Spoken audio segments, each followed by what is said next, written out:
Hi, I'm Ensign Strider with my review of Earth Defense Force 2025. Now, I am familiar with the previous games in the series. There have been, in total, I think there's been about 5 games in the series, this being the 6th.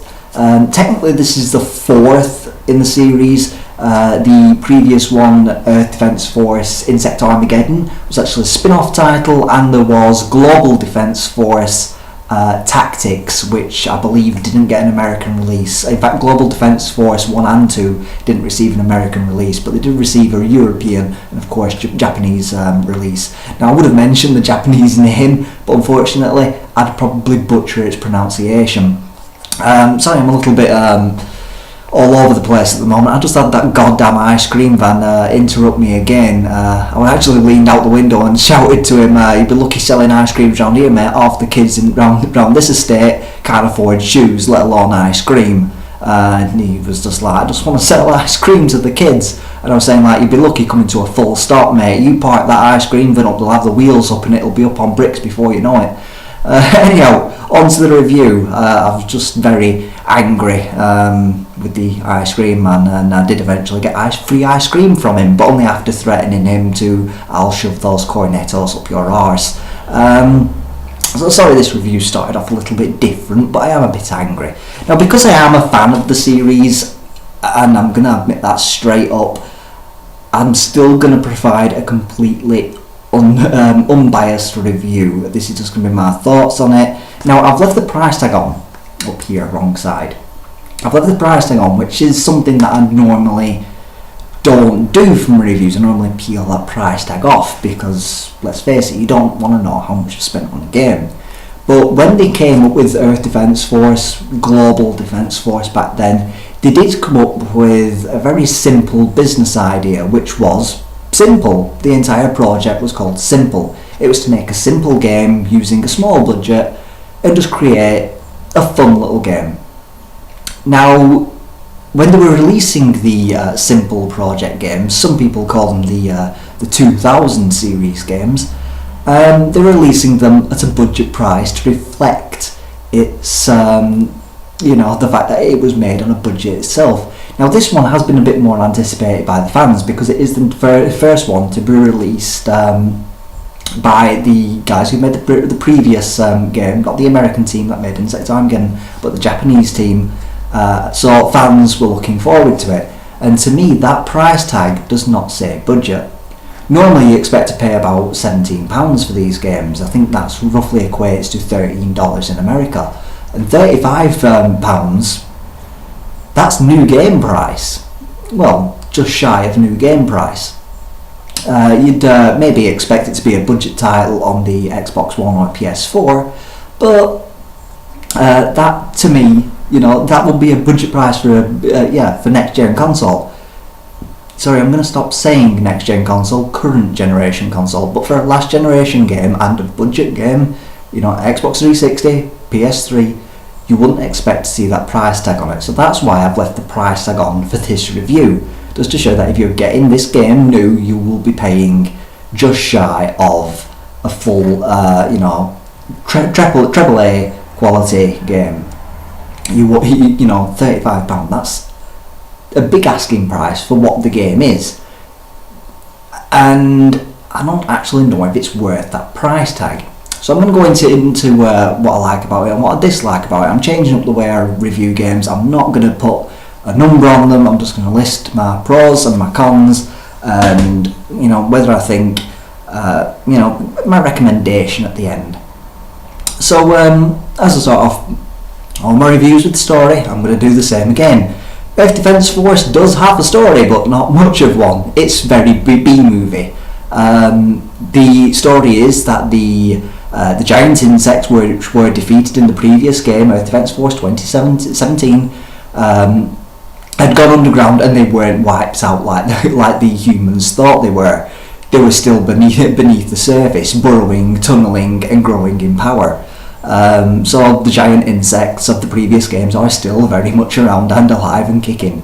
Also, this has coincided completely coincidentally, or maybe it was part of the plan, that the Ravagers, the aliens of the piece, have also turned upon the scene. So you can expect all the classic enemies from the previous games.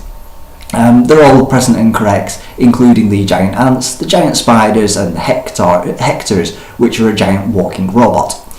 Yeah, it's that sort of game. It's very B-movie, and as such, the graphics and the story and dialogue between the characters, of which the Earth Defence Force troops do talk amongst each other, the graphics and the dialogue do reflect that. The graphics aren't up there. This isn't going to win any beauty contests, but then I've played some games which have had terrible graphics but have been immensely fun to play overall. This is one of them. This is amazingly fun.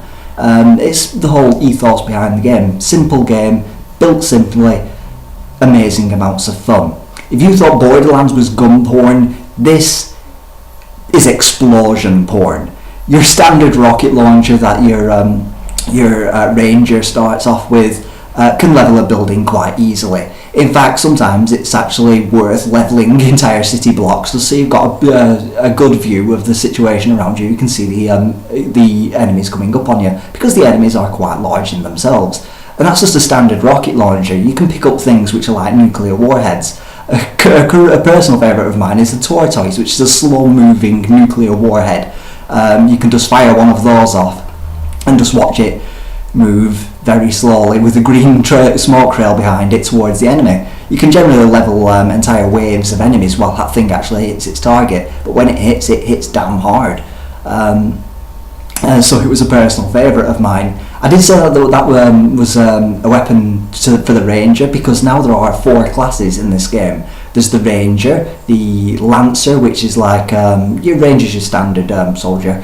There's a Lancer, which is like a heavy weapons platform. It's essentially a guy in a mech suit that's kind of like a tank. He moves very slowly, but he does pack amazing firepower onto his frame. He can actually equip 4 weapons at once. One is left hand, one is right hand, and then switch it up to either 2 more on his left and right, or shoulder-mounted rocket launchers, or something equally as crazy. You can even equip a sword and shield to this guy, which if you equip the sword, it's I can't remember, I think it's just called Energy Blade. If you swing an Energy Blade with this guy, it actually sends the ant or the enemy, whatever you've hit with it, careening off the screen over in the off into the horizon. It's immensely fun to use. There is havoc physics in this, but to be honest, you can't really tell them working. It's just dumb and crazy, and you hit something with that sword and it goes flying. Back onto the classes, there's he's like a support guy. I can't remember the name off the top of my head.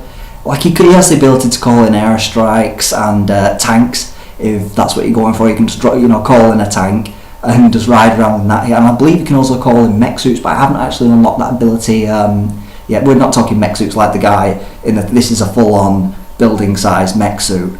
I think you can call in mech suits, but I didn't unlock that in my playthrough. It was not as useful as some of the other classes, but if you were playing in multiplayer, you can go online with this game as well, which I will talk about in a little while.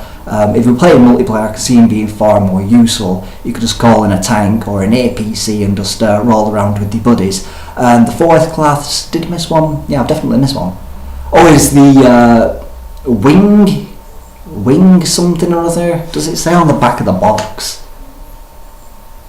I think she's called Wing Lancer or something like that. She did have a different name in Global Defence Force 2, but she's got a different name in this. They're a full female battalion. Yet again, if you go into this with questions like why is one squad class type all female squad, then you're in the wrong place, because there's no explanation given. There's also no explanation given to why they all wear hot pants. It's just one of those sort of games. They just fly around. Yeah, they have a jetpack. They fly around in hot pants and shoot stuff, shoot aliens, and shoot giant bugs and giant robots, and that's what this game is about. The dialogue, as I've already said, is corny as hell. It's not going to win any awards. The voice acting isn't brilliant, but that's the kind of the point. It's very B-movie. There's some sample dialogue was one trooper said to another, "Don't you die on me," and the other guy who was talking to said, "I'll die tomorrow." I was just like, "Oh, you badass, you!" But it was said in such a corny way that I actually just ended up loving the dialogue that little bit more. There's even a war song they sing as they ride into battle, march into battle, but it's just like I was trying to memorise it and I would sing it to you guys, but I couldn't actually find anyone singing it after that. I was going to memorise the lyrics, but they only seem to sing it in certain situations. Most of the time they're being munched on by giant ants, so they weren't exactly in a sing-song mood. So yeah, the gameplay is fun as hell. It's just it's one of those games you can just pick up and play, but I wouldn't recommend you playing this on single player. It's built for couch co-op. It's built for someone sitting here beside you, maybe a couple of beers, and just enjoying the carnage that's being unleashed on screen. It's not a deep game. It's not The Last of Us. It's not a Tomb Raider. It's not anything where you're asking deep philosophical questions while playing it. That's the sort of game that I've actually started to resent, where the story is fantastic, but the gameplay maybe not all that. Whereas Earth Defense Force does pure entertainment. It just wants to entertain you. Screw story, screw anything making sense. We're just here for fun. So so it's built for couch co-op. Sorry, I sometimes just forget things, and sometimes it just takes me a little while to get into review mode. So it's just built for fun. It wants to entertain you, and it wants you to sit there in split screen, same console. Very few games besides Borderlands and Halo and Earth Defense Force. I can't think of many games that actually incorporate split screen anymore, and it's absolutely beautiful to play. I actually played some earlier today to test the split screen out with my son, and he was, yes, I know it says 12 on the box, but really shooting giant ants and robots, I didn't see that as anything being too graphic, and I don't think there's any swearing in it anyway. So if there was, I wouldn't have allowed him to play it. So just we were playing it together, and when I actually told him we were going to be playing a bit of Earth Defense Force, it was like, oh, what's it about? I said, it's a game where you shoot giant ants and giant spiders and such. And he was like, no, really, what's it about? He couldn't understand that actually games like this existed, because he's in a completely different generation to me. Whereas when I was young, when I was his age, all games were like that. It was all, aliens have come from another planet and giant ants are also invading the planet and general crazy stuff, but yet that was the norm for us back then. It was so it was a nice bit of nostalgia as well to playing this game. But he literally just couldn't get his head around that all games used to be like this at some point. There was hardly any story, and you were just shooting giant bugs and giant aliens and robots and such like that. But he ended up having a fantastic time, and I was playing with him and sometimes getting frustrated when our tactics didn't match. But this is one of those games where when you're playing with a friend, it makes it, or a family member, it makes it just that little bit more enjoyable.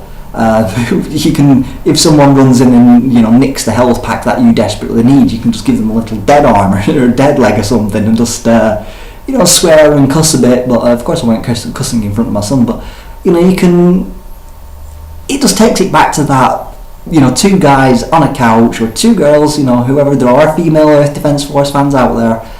Salute to you, because you are among gaming's pedigree for trying something new.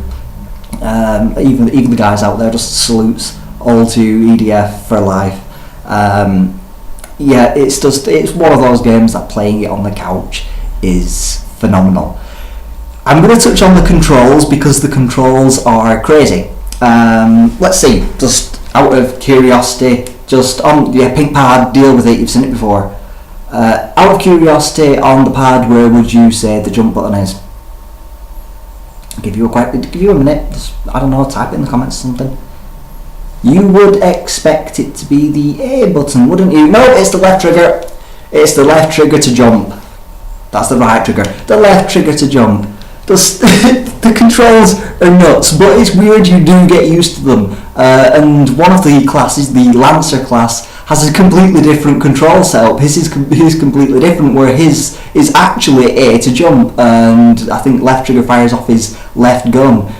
If you try firing off both guns at the same time as well, you can't aim for shit. I mean, you just want to get right in there as well. He does walk very slowly, You just want to get in there as quick as you can with that guy and then just hold the triggers down and just mow down as many as you can. The amount of enemies on screen is staggering actually. There's a lot of enemies on screen. We're not talking Dead Rising's level of zombies here, but we are talking a lot. Your radar in the corner, at the best of times it looks like someone's sneezed on it with the amount of red dots, well maybe not red dots from a sneeze, but with the amount of red dots on it, and at other times it looks like it's just completely been painted red and you can't see nothing. There is a lot of enemies on screen, and even when I was playing single player I couldn't help but giggle sometimes. I was just firing a machine gun wildly into the air and watching things blow up because there was just that many drones on screen at once.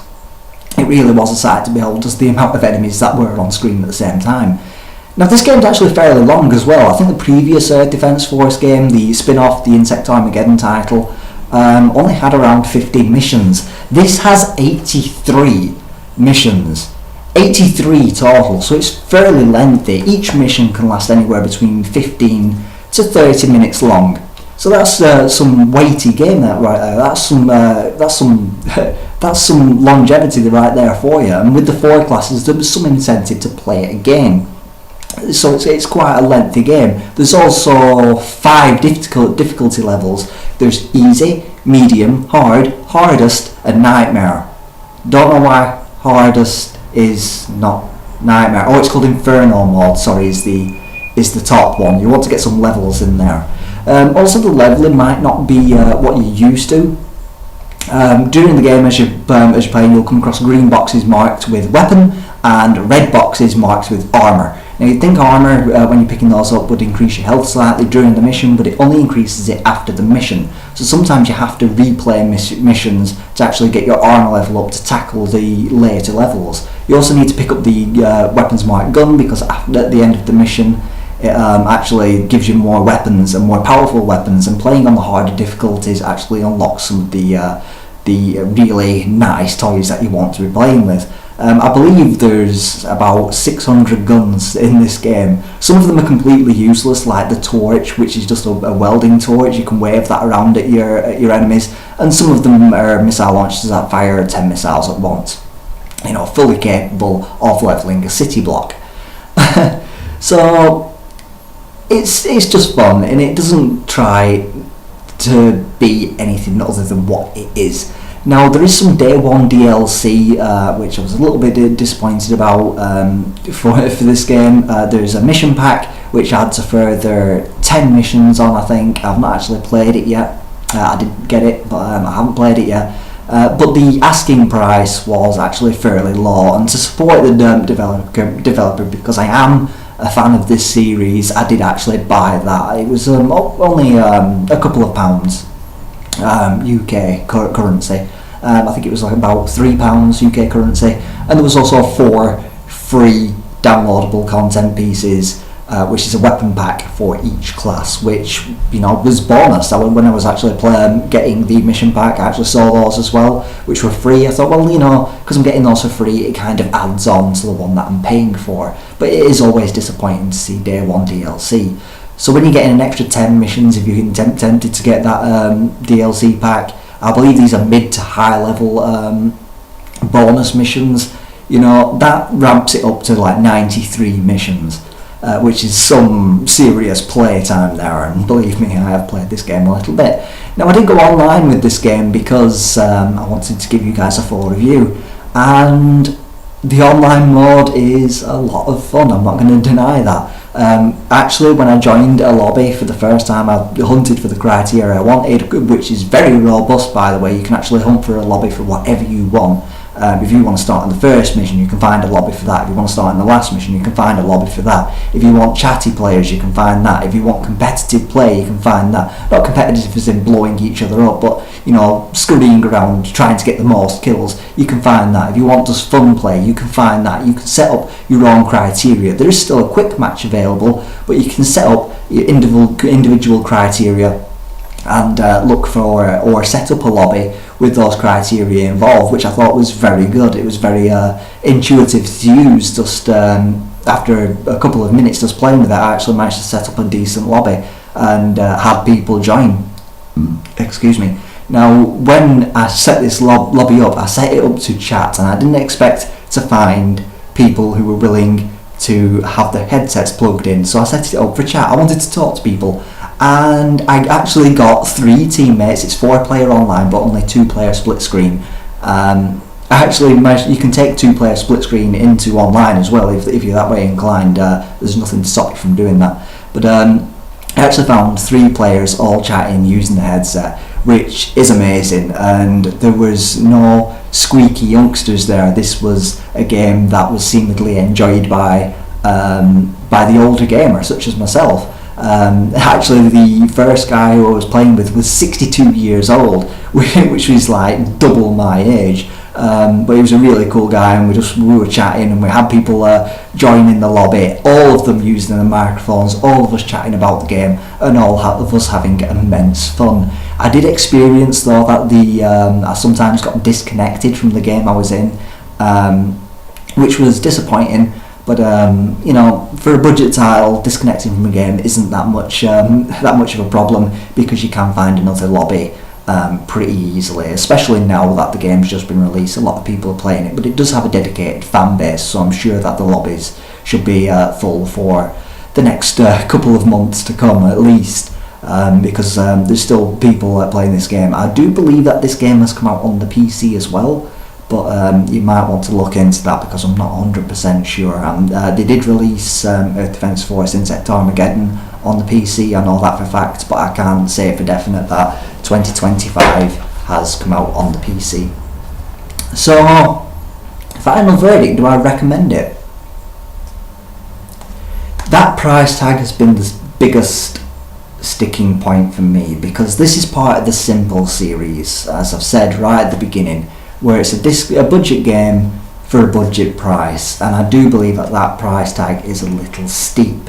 If you can find this for cheaper anywhere else, maybe it was the retailers who just slapped that on, but the 35 was, I checked 2 different stores in my area. I do like going to a store and picking up a game. I just think that's the way it's done. I don't really like buying online. I don't like the digital download. In fact, if you're downloading this digitally on the Xbox, it actually costs more than 35. I believe the asking price was 45, which is over standard game.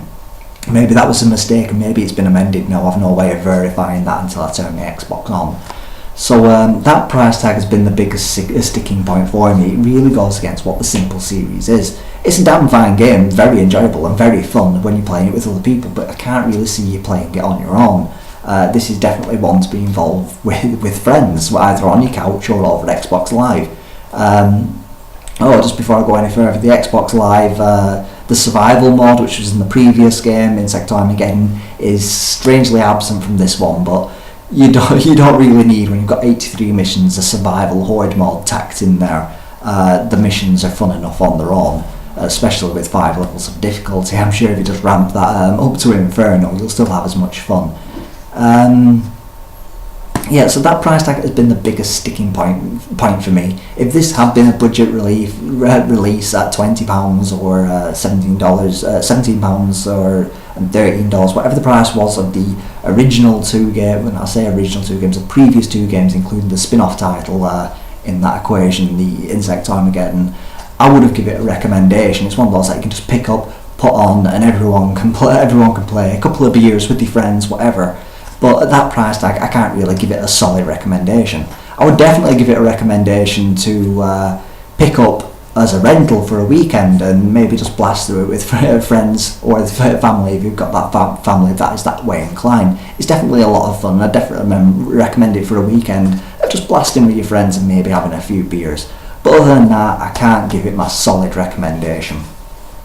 So it's definitely a recommendation for a rental, or if you see it for cheaper, then yeah, I would consider getting it. Oh, it's third person. I should probably mention it's third person, not first person.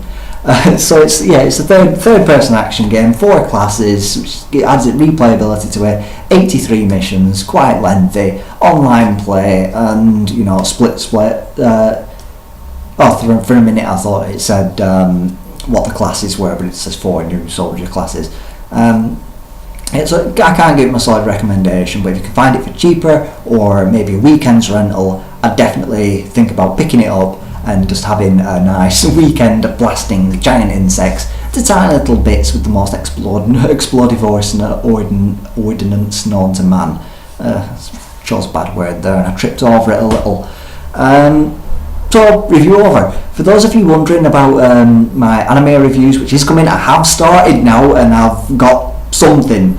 It's something to show. I've got something in some form, but it's not ready to be uploaded yet. I've still got to edit it down, but I do have something now. So there's something there. I did want to start on Soul Eater after thinking about it, which is an anime which I enjoyed a little. I've got some things to criticise about it, but I was going to start on Soul Eater just because it's a little different before sinking my teeth into Bleach, the Bleach reviews, because I'm probably going to get butchered for some of the things that I'm just going to say about Bleach, because it is one of the holy trinity, the current holy trinity of anime, especially the Shonen Jump anime, with the Bleach, the One Piece and the Naruto, blessed be. So I wanted to start on something else just to practice editing videos before I jump into Bleach proper, because that's going to be a very long series, where Soul Eater will only be in 6 parts. So hopefully I'll have something on that soon. I don't know when, because I'm still struggling against the system that I'm using, but I'm having fun actually learning something new. And for a change, I actually got dressed up for you guys. I'm wearing a shirt and tie, I just realised. So that's a little update on where I'm going with the anime reviews when I get round to actually doing it. I'm back in work tomorrow, and then I should be looking into editing again with the Soul Eater and going with that for hopefully should be, I don't want to say, I'm not going to give a time of when it, because it may go completely to hell and I may just end up swearing a lot at the program that I'm using, because it's not exactly user friendly. So that's been all from me, and that has been my Earth Defense Force 2025 review. I'm going to go and play a bit more of it, because as I say, I'm a fan and I do love it. But that has been my unbiased review. I've been N7 Strider, and I should go.